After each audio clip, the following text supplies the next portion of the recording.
Hey, what's up? What's up? What's up? What's up? What's up? A gracious good morning to you, good people. It's your girl KB. You know what I do, and you know why I do it. It is Thursday morning. It's October 16th, and it's 2:40 in the a.m. Baby, baby. I have a lot to say today. Now, as I was walking from my car to the office, I'm in my head.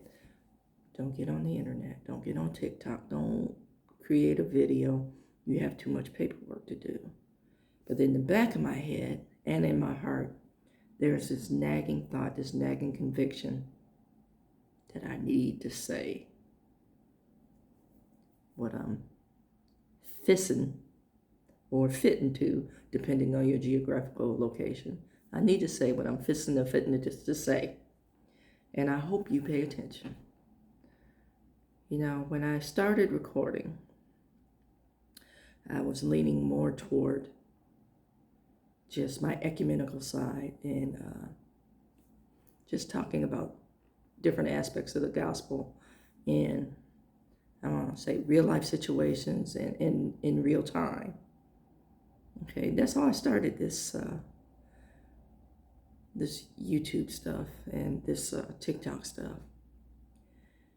And then more and more,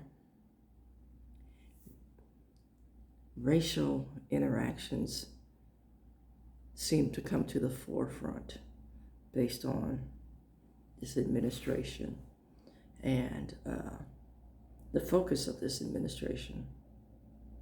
Now, I need to be very mindful of how I approach this topic, but I'm going to approach this topic. You know, people early on were very happy with the kumbaya and, oh, somebody understands my plight, my struggle.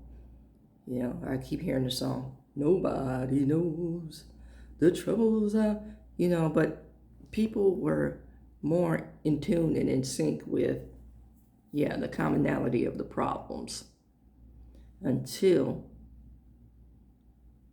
this wash of racial tension and racial unrest came to the forefront. Then people started finger pointing, and what really caught my attention and my focus is that there were a lot of people okay with it. And they were okay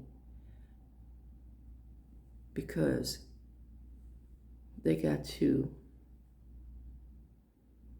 I want to say, disconnect in the privilege. Disconnect and disassociate in the privilege. And nobody is talking about that part. Oh, I don't like it. Oh, they don't speak for me. But you do nothing and you say nothing other than to voice your personal dislike or disdain for what's going down, what's happening. There's no rally. There's no let me join a part of this collective in order to get some things done that I feel comfortable with. Now, by all means, if it causes you angst and stress,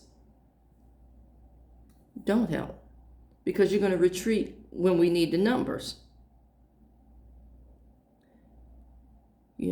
But what does it really mean to you? And what many folks don't understand is sometimes you've got to be willing to lose everything on this personal, tangible realm in order to gain everything in peace and for the future.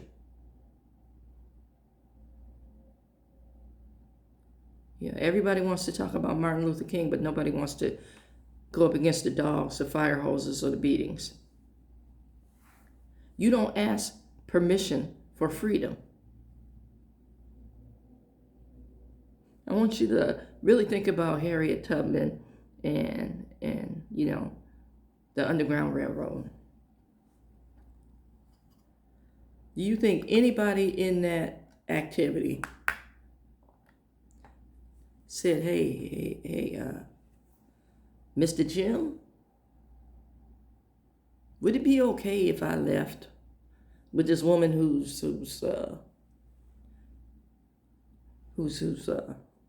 taking us up north?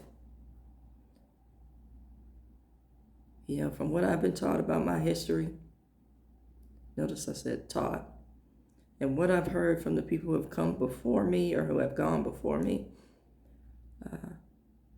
no such conversations were had. Again, freedom is taken. You don't ask permission for it. Now let's get back to, this missionary mindset, if you will. As I said, people are content and will continue to tell you about the kumbaya of God. And they want you to adhere and be complacent to the kumbaya of God, but the God of their understanding, the God of their privilege, not the God that sets captives free. Because whom the Lord sets free is free indeed. Now, if you are truly free and you're okay with freedom, you will understand what is going on and become an activist. Okay? Or abolitionist, if you will. But because you enjoy privilege and you don't think about how you enjoy privilege and you don't see the privilege, but you live square flat in it, then now we got to project. Now we got to play the victim. Now we got to do other things. That's called manipulation, folks. And manipulation is abuse, folks.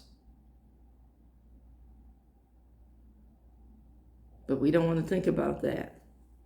We want to tell other people that they're wrong and they should just wait. How long do we have to wait? Now, I'm posing that question. You want to quote King, but you don't want to quote excerpts from Why We Can't Wait. That is a writing. You don't want to quote letters from Birmingham jail.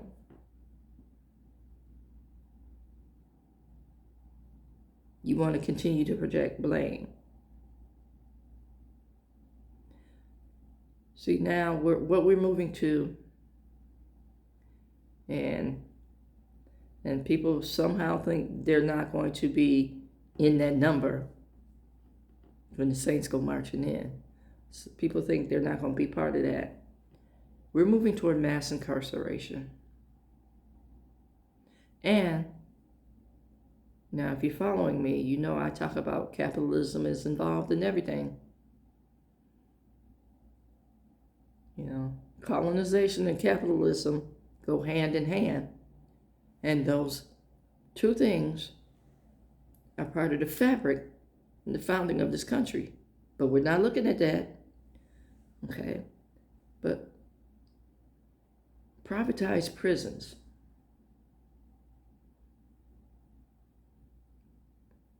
They've been around, but they've been very quiet. And there are people who are capitalizing on modern day slavery. There are people who earn their living as part of the modern day slave trade. See, in these privatized prisons, what's happening is we're tearing families apart. And then we want to point fingers at and devalue whatever social structure is left. You can't drop a bomb in an area and then blame the victims for living in the rubble. That was their home that you destroyed. But now you want to point fingers and name call.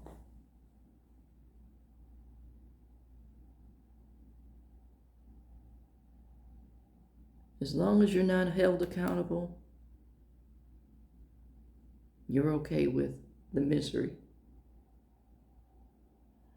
Or you want to classify it as, there's going to be some casualties in this war. And you never ask why you declared war in the first place.